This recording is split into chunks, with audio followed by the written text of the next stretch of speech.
everybody thinks the games are for fun. They are. They're a lot of fun.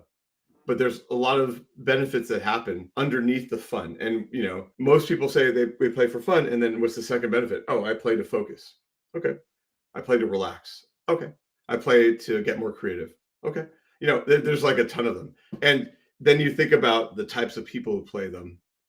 Everybody thinks it's just some teenager in their parents' basement, playing a first-person shooter or something.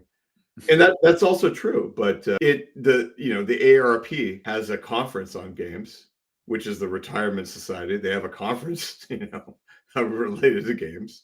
And Greg, you've seen a ton of other interesting documentation on it. So, it all leads road. All roads lead to play, and I think there's some sort of interesting thing here where playful interactions really bring out the best in us as human beings, and then everything comes from. Yeah. So, I mean, fascinating stuff. We've done an article too recently about the research they've done into bingo. Speaking of AARP, right? That like people who play bingo, old people that play bingo, it's actually really good for their mind. Yeah, it's fascinating stuff.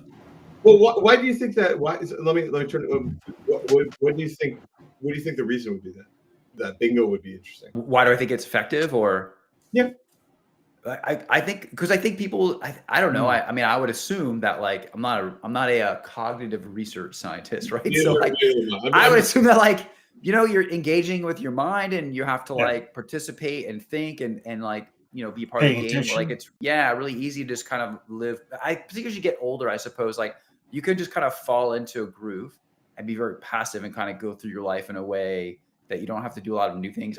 I find for myself, like I do something new, it's hard because like I don't have the muscle memory. That's like the vernacular, like the term normal people use to describe like this feeling where it's almost passive. Like I'm just kind of going through my life and I don't have to think very hard about it. But I do something new. I go to even like a new location for a meeting.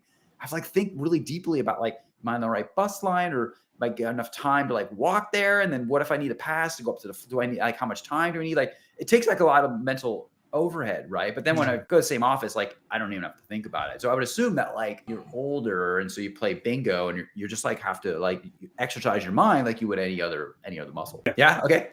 I pass. Well, I would hear some other thoughts.